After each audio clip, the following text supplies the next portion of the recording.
Hey, everybody, how you doing? Well, that's good. Welcome to PHLY Flyers Pregame, presented by Bet365. Download the Bet365 app. Use code PHLY365 when you sign up. Whatever the moment, it's never ordinary at Bet365. My name is Bill Matz. I'm your director of funny games for the evening. Joining me tonight, it is Mr. Flyperbole. That's right. It's Steve Jaco here for pre and post game. What's going on, Steve?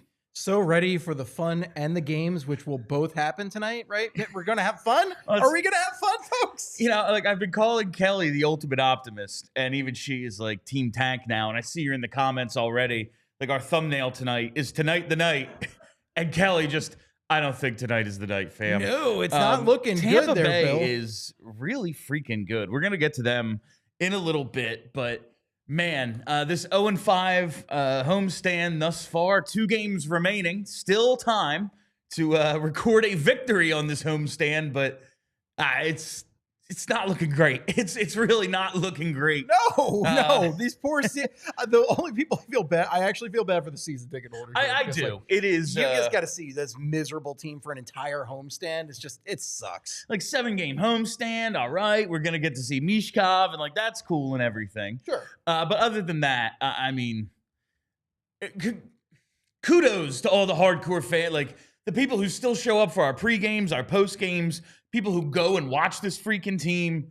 Kudos to like one of the best fan bases in sports, because we know it ain't like entertainment value that's keeping you around. I mean, if you look at the team that they're sharing, this is hilarious. Oh, I know. If you look at the team they're sharing the building with too, like their prices are like $1 right now. Like you're getting tickets for nothing for them. Flyers tickets are still, Flyers tickets are still Flyers tickets. Yeah, Flyers tickets are, I mean, that's just the Flyers faithful right there. That's what it is. And you look at tonight's lineup, the Flyers told us earlier in the day, it's going to be Sam Ersson in net. Makes sense. Fedotov stunk last time. I want to go 8-8 in these final 16. Just give him 8, give Fedotov 8, see what the hell happens. Maybe get Kolosov in there. Why not? Why not? Maybe you can get in there, Bill. And literally, fan appreciation night should be like, anyone got pads in their trunk? Like, yeah, instead of jersey off our back, it's actually jersey on your back. You're on the team. I'll do it. Why not? Who cares? It could work. So it's going to be Ersson in net, and Rasmus Ristolainen out of the lineup, unavailable. We heard he's banged up earlier today. One of the Flyers' more effective, maybe their best defenseman at this point.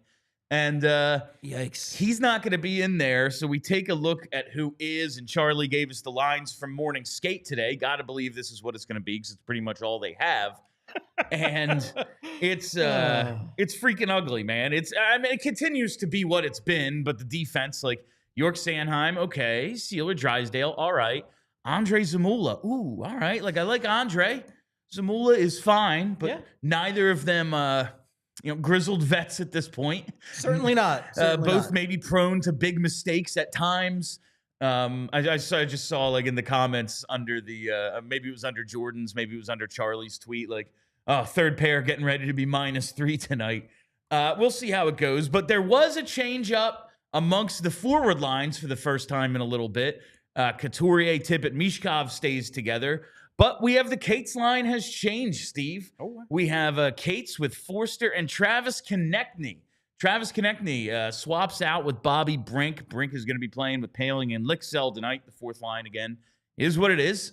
But maybe in an attempt to get Travis Konecny going again. It's been a little rough for him recently. The Forster Cates line, Forster Cates Brink line hasn't been what it was. We've seen their scoring kind of go up and down. You know, it's funny. I saw in this was in the reply to Charlie's lines. Like, why does Brink get demoted because TK is having trouble scoring? And it's like, during this little 25-game slump he's in, he's got like 20 points. That's double what Bobby Brink has. He's your top scorer by a mile. Like, he's the one guy you have to get going if you have any hope of winning chance. Games. Man, we don't really want them to win games, but we want them to be entertaining. Oh, sure. And also, like, it is not good for these guys to go through these slumps. Like, it's not good for the long-term health of this club. You do want, because this is the plan. The stated plan is we're going to try to be competitive, and we think losing breeds losing. Well, they're losing a lot, and if this is what it is, then, like, it's kind of messing with what you got to believe their plan is. Now, when you look at the lineup, like Lixell, Paling, Delorier, Abels, and Peltier, these 5 guys, fourth liners at best, at least right now in their careers. Like, we'll see what Peltier is. Abels maybe can prove himself to be a little bit more than that. I don't know. He's only played a few games. He's also a 29-year-old rookie. Like, Lixell, I don't know. I've never seen anything out of him at the NHL level to make me think he's got anything more than, okay, whatever. Jordan Wheel 2.0. Yeah. I just, listen, Jordan Wheel, he finally had that breakout season I always knew he would have. It was just in the KHL last year. About time. Now, going back to Konecny, I mean, I like this move. I like the thought of getting him going again. And if there's 2 guys in this team that are going to get him going, it's Noah Cates and Tyson Forrester. I mean, you've got 2 defensively responsible guys, but can generate some offense. Guys capable of putting the puck in the back of the net, guys that can play with Konecny. He was not getting any favors playing with Paling and Lixell. No, and it's just a waste of talent, I think, at that point. I also think this is an opportunity for Bobby Brink to kind of be like the guy on this line.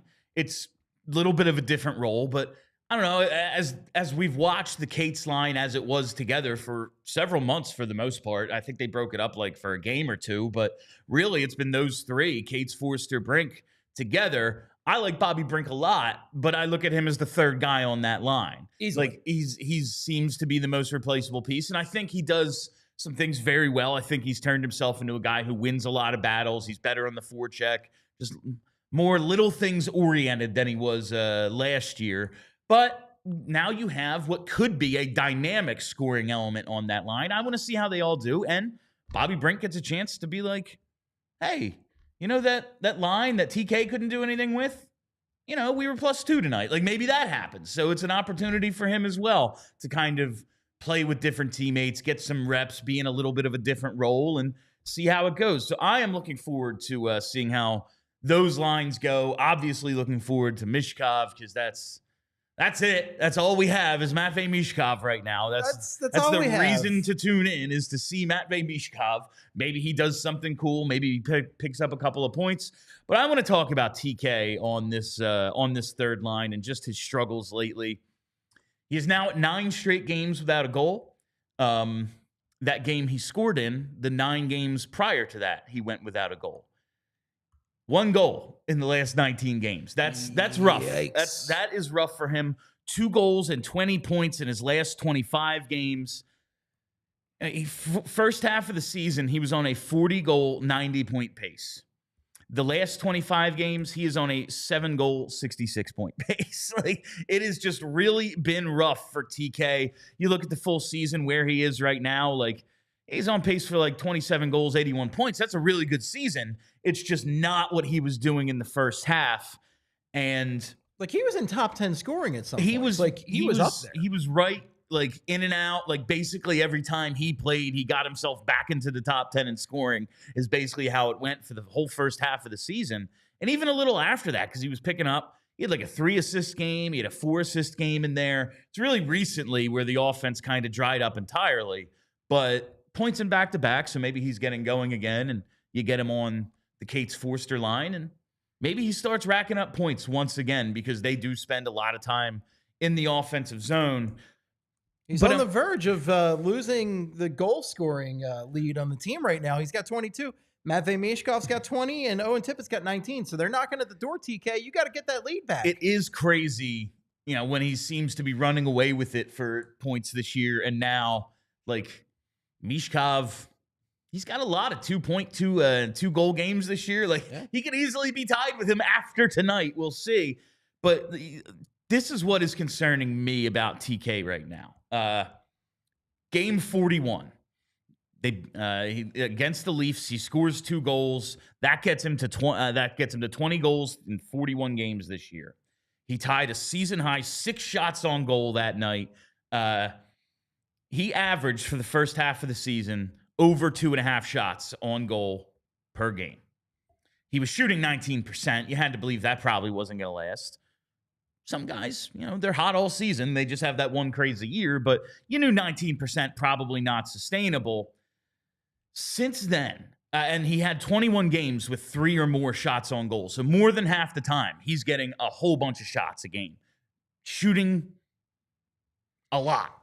Like, he was the guy who was pulling the trigger. Since then, well under 2 shots a game, 1.76, and he's shooting 4.5%.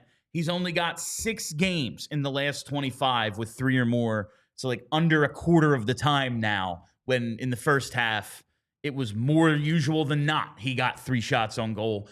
I just have to believe this is an injury of some kind. Maybe not an injury like that you can't play through. Obviously, he's been playing through it. And again, 20 points in 25 games. It's not bad. Like, he's not playing bad right now. I just have to believe he's hurt, Steve. I mean, there's something wrong because he just isn't the same player he was in the first half. In the first half, he was dynamic. In the first half, he was one of the best players in the NHL. I mean, your top 10 points, you're one of the best players in the NHL. That's just how it is. And he is, I mean, he's still having an incredible year. He's only 3 points away from his career high in points. Career high 68. He's currently at 65. Yeah, like, he's going to have 70 points this year. He's probably going to score 25 plus goals. Man, there's something about a point per game plus that's really special. I mean, we don't see it that often in Philly. We truly do not. I mean, the last one was Claude Giroux, of course, right? Yeah, I think it was Giroux's, myself, probably Giroux's 100-point season might have been the last one that we've seen. We don't get it a lot, and like, he's still on pace for a good year, and if he gets a little hot, like, he could still be a point per game player. We could absolutely see that. He'd have to get pretty hot. He would. Oh, but, yeah, he's only 1 point off, so he let his lead dip a little bit. We want to see this, TK. We want to see you at your best. 40 goals, 90 points just sounds so great. Yeah. And like, I don't know, 27 and 81. Yeah, it's nice. It's nice. It's a nice year. It's just like, it's the guy you're rooting for, and there's very little to really root for left on this team right now. Like, because they justifiably sold off what they should have. Absolutely. And that was smart. But watching this team for the remaining month or so that we have left in the hockey season, like, we need things to root for. I'm rooting for TK to get that point per game pace. I'm rooting for Mishkov to get the Calder, or at least get in the top 3, you know, whatever. Those are the things I'm really watching for. And TK reigniting and having a strong finish would make the season a heck of a lot more fun. Do you think this move to play with Cates and Forster can get him going? Like, do you think this works? It's one of the only things that can work because how limited the offensive talent is right now. I mean, you say what you will about Scott Lawton centering a second line. At least that's a guy who can put up some points, a guy who can play. Like, you're looking like Ryan Poehling. We all know Ryan Poehling's a 4th line center. That's what he is. He's never going to be better. And he's good at it, but I love him in that. Yeah, but that's it. I don't like seeing him above that. Rodrigo Bowles, the guy is an AHL player. I mean, he's a 29-year-old rookie. There's a reason that I like him. I think he's done fine for what he is, but he is what he is. So there's very few options. And I like Cates and Forrester as far as the options to get him reignited here. I also like keeping Couturier, Tippett, and Mishkov together. I think that's been working for the most part because, you know, you've got the speed of Tippett, and Couturier and Mishkov both have really good hockey minds. Yeah, it's an odd combo that you're like, how does this really work? But when you think about it, like, you know, Mishkov kind of finally seems like using Tippett's speed as a weapon, whether it's he holds the puck like through the top of the offensive zone and Tippett kind of cruises by everyone, and that backs off the defense to give him even more time to make decisions with the puck. Like, I think you're starting to see those two really have some chemistry. And while Sean Couturier is clearly not what he was offensively, like, he's good at getting them there. You look at his expected goals numbers this year, like, he's top 5 on the team. He's doing a decent job of getting them on offense, and he knows where to be. It's just like the offense has dried up for him. He might have big games here or there, but like, they're not, it's not coming, but he's in the right spot. There's a ton of opportunities when he's out there. He just doesn't capitalize a ton on them. He's in the right spot, and he's one of the only guys they have in this team that can actually screen the goaltender properly and crash the crease. Like, nobody on this team does that, and a lot of that's the size. Like, they just don't really, they don't have a Wayne Simmons to really get in there and irritate the hell out of the goaltender. And, you know, going back to Konecny with Forrester and Cates, though, you know, what I like about that trio there is Konecny can bring the speed there. You can kind of pull the Tippett roll there, but he's also got a really good hockey mind to go with Noah Cates. And, I mean, those are all smart hockey players together. And I think when you put talented, smart guys together, you at least have the potential for offense. So, I mean, there's potential there. And I at least like that. And it's a lot better of a use of his time and talent than playing with Ryan Poehling and Ulla Lycksell, who just, you've got an AHL All-Star and an NHL fourth line, perfectly cromulent player there. All right, let's get to the bets. This pregame pick segment is brought to you by Bet365. Use code PHLY365 when you sign up. Whatever the moment, it's never ordinary at Bet365. Must be 21 or older and physically located in PA. If you or someone you know has a gambling problem and wants help, call 1-800-GAMBLER. And we are hoping that this leads to some new offense tonight for this line. Please. We are taking a look at some Travis Konecny goal props. His anytime goal is plus 190. 2+ goals is 14-1. I don't know. I feel like maybe this is what gets him going. And if not, I think I have a good hedge here with Tyson Foerster over 2.5 shots at plus 150 at Bet365. Now, Tyson had 3 shots on goal against Ottawa. I've wanted him to shoot more, get his shot off quicker all season. And this being a hedge against TK, let's say this line is effective because it's been effective with Brink. TK still has been productive despite the lack of goal scoring. Let's say it's effective, but we're still seeing Konecny a little hesitant to shoot. I told you his shooting numbers have been way down in the last 25 games. Maybe he's able to set up some opportunities to get the puck across to Tyson Foerster. I like it. I like this possibility. So we're going to hedge our Travis Konecny goal props with some Tyson Foerster shooting props over 2.5 shots at plus 150. I think that's I think that one has a really good opportunity to cash just based on the amount of time I expect them to play in the offensive zone. And we're going to take a look at Tampa Bay in a second. The one thing that they're not top 10 in the league in is shots against. They do tend to give up a bunch of shots. Now, Andrei Vasilevsky, very good. And but he's not playing tonight. It is not Vasilevsky tonight. I was going to mention that. Okay. It's Jonas Johansson in tonight. Okay, so a little bit. I mean, I know the Flyers historically kind of poop the sheets against backup goaltenders, but it can happen. Look, I mean, you got a chance, right? You're telling me there's a chance. There's a chance. So Johansson's got an under 900 save percentage, I believe, on the year. So you've got a chance here. I like the bold choices here. And look, I mean, TK, I'm sure he's the guy. He's the first guy who'll tell you he's frustrated by his lack of offense. It's very clear. Yeah. Like, this is a fiery, competitive guy. This is what we love about Travis Konecny. So he's the guy who's the most furious about this, slump that he's in. So yeah, I think, a fresh line is a great opportunity for TK to really bounce back. I'm into it, Bill. Let's go. Let's do it. I love it. All right. Let's take a look at the Tampa Bay Lightning because I like in our show title, I put slumping, and I hope people read that as sort of sarcastic, like the slumping Lightning. They have lost 2 in a row. They lost 4-0 against Boston. Swayman had a 25-save shutout. And their last game, they lost 4-1. So they've been against Carolina, who are red hot. So they've been outscored 8-1 in their last 2 games. That's absolutely true. But prior to that, from January 30th to March 6th, Steve, they went 11-1-1. That one regulation loss they had was at the Panthers. They lost 2-1. Their biggest division rival on just the road. One of the best teams in the league. No big deal. They lost the 1-goal game. The defending champs. And you look at what this team does, man. By the way, quick update on the Lightning per Adam Kittleman said Nikita Kucherov was not out for warm-ups tonight. Oh, he was a game-time decision, as you just saw, and he's not out there. That is very interesting because Nikita Kucherov is freaking awesome. Unbelievable player. And the fact that he's still doing what he's doing at his age, not that he's like tremendously old, but like, he probably shouldn't be doing the stuff he's doing still, and he's unbelievable. I looked at that box score from that Florida Panthers game, that one regulation loss they had in that run. He and Braden Point both played like over 26 minutes. It was a 60-minute game, and they played like number 1 defenseman in the playoff minutes. The amount that they lean on these guys, that's probably why you saw them go out at the trade deadline and add a little bit of depth just so they have some more dependable guys. Yeah. Because this is what happens in the cap era.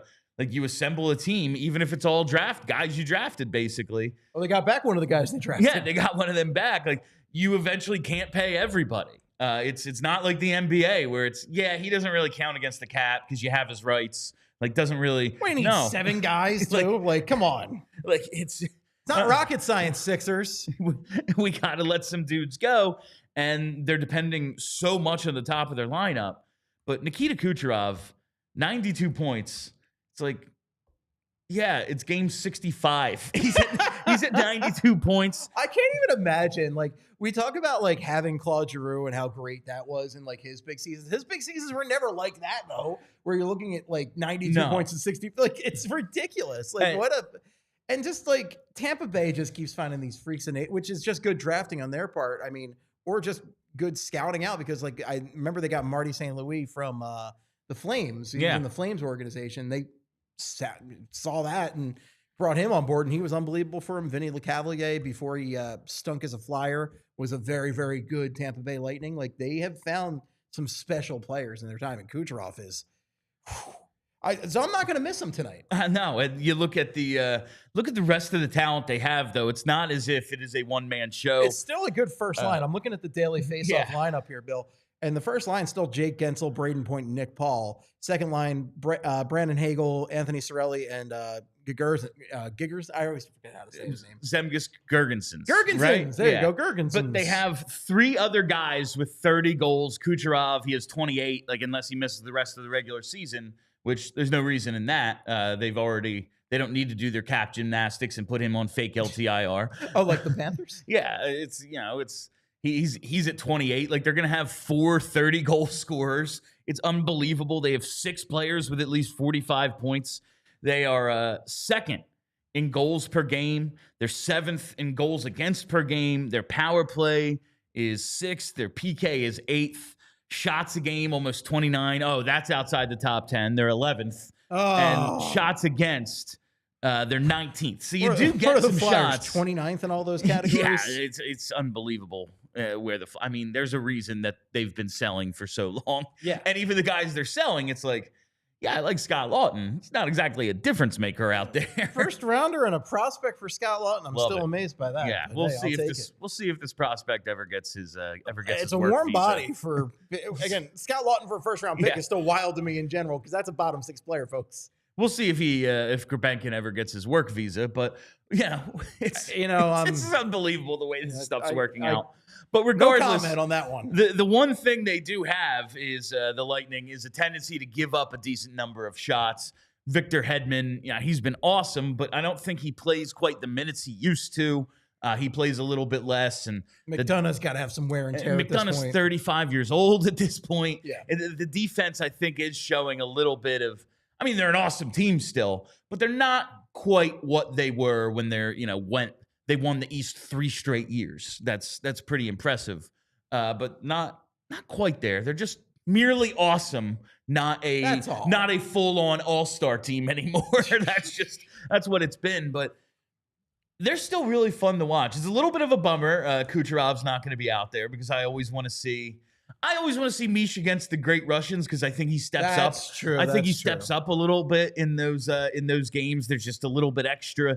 And as we've seen with Mishkov, I think the schedule might be killing him a little bit again. Like, he's still doing stuff. He's not like invisible the way he was during his, 25, 26 games where he had 7 points. Like, it's not that where it's, the coach isn't playing him, but I really can't blame him because he's not doing a ton out there. He's still doing stuff the way he was right out of Four Nations, but I feel like it's not quite as electric. Right out of the gate with Four Nations, like, he was ridiculous. And the schedule's definitely killing him. Like, it's definitely a big factor.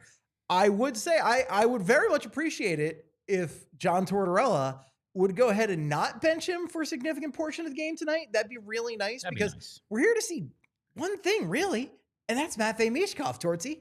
Come on. It was Charlie and I, and Kelly was here yesterday too, but Charlie in the one of the last times he spoke to Tortorella, it was like right after the first period benching of Mishkov. And prior to that, when he had benched Mish for like a whole game, basically, he said afterwards, like, Yeah, like I get emotional too. And looking back, I probably should have like put him back out there. You're the coach, my guy. Man, grow up. You're a senior citizen. Come on, bro. But that's all part of the Tortorella experience. But he was like, probably should have put him back out there. And so when he comes back out and gets his regular shift for the second and third, I was like, Charlie wanted to know, was that kind of your, okay, you kind of learned from what you felt last time? And he cut him off and just went on a different rant about something else. Because obviously he knew where the question was going if everyone else did. And was like, you know what? I'm not going to admit I made mistakes. I never learned from anything. And just goes on a rant about something else. But I just have to believe, like, the organization, like we said prior to going live, the season ticket calls are going out. The ticket package calls are going out. The renewals are, they want you to renew your season tickets. It's going to be real hard to do with everyone on the phone going, yeah, man, I don't know. I just paid like $300 to go to a game and Mishkov didn't play. And that's the only thing I'm there to see. So, I'm not sure I want that 11 game pack again. Never know when the coach is going to go nuts. I wonder if there's like, especially for home games, like, John, please just figure it out in film. You have these epic film sessions where everyone has to watch the game and you point out everyone's mistakes and you do it in front of the whole team so there's accountability. Can we do it then rather than the games that people are paying to see him? John, please, we are just begging you. Yes. He's number one in jersey sales for this team by a mile right now. Everybody's saying, I want to see Mishkov, and then you bench him, and then they're upset. We are begging you, John Tortorella. It's like, it's just so funny. And like the one thing we're asking is, Torts, don't mess up Mishkov. Just don't do this. Don't mess up Matvei Mishkov. And of course, Torts is like, yeah, he needs to sit for the rest of the first period because I didn't like the way he hustled back on and he's like, no, it wasn't just the one play. It was like 15 other things you didn't see because you're idiots. Yeah. I'm smart. Me smart. You dumb. And you know what? There is an element of calculation to John Tortorella, and this goes back to all the way, his time with Tampa Bay. There is a part of his act where it's, guess what? We're talking about him, and we're not talking about Matvei Mishkov. Sure, there definitely is, but like, he has turned the fans enough against him that it's like, you know what? I don't even care. I'm not even going to criticize the 20-year-old. I am going to just be mad at the coach, and it is somewhat effective. Like, it keeps the fans on the, is this guy like kind of, I don't know, he doesn't hustle back. Or like, it stops that conversation from ever happening. And we're all just mad at the coach. And like, we spent the first, 50 minutes of yesterday's show being like, is he the coach next year? Like, rather than talking about other stuff, that's what it was. And I do think there's something to that strategy, but I don't know if I'm signed up for a fourth year of this, I don't know if I am. I'm very tired. It It's like we really did get the full ride from him so far. Even if like he's not the coach next year, like we've gotten the full experience. Like the only thing we've missed out on is playoff Torts at this point. And like the just nightly games, there's always stuff to talk about. So I will say this, it's always interesting, especially as somebody who podcasts about this team on the regular. Like it's always interesting, but man, is it exhausting. Well, we did a list of like guys who are or might be available yesterday as a head coach. And I was like, give me Bruce Boudreau, man. I don't care how old he is. Like, at least he's entertaining. I saw him on Charlie's just Cavs like post game the other day. He's great. He is so good, and he's funny as hell. I smell food. And Charlie's just like, yeah, he's kind of a guy who lets the players do whatever the hell they want. And I don't know if that's like what you go to right after Tortorella. Mishkov just never enters the defensive zone. Yes. He's just cherry picking the entire game. It's like he's got like an ankle bracelet that shocks him if he goes over, like if he goes over the blue line. Like, nah, not happening, bro. You know what though? I think I'm in for it. All right, we do have one super chat. Let's get to that before we wrap up tonight. It says 16 games to go. I'm setting the over/under on goals scored for the rest of the season at 39.5. What side are you taking? So what would 2 would be? What 32?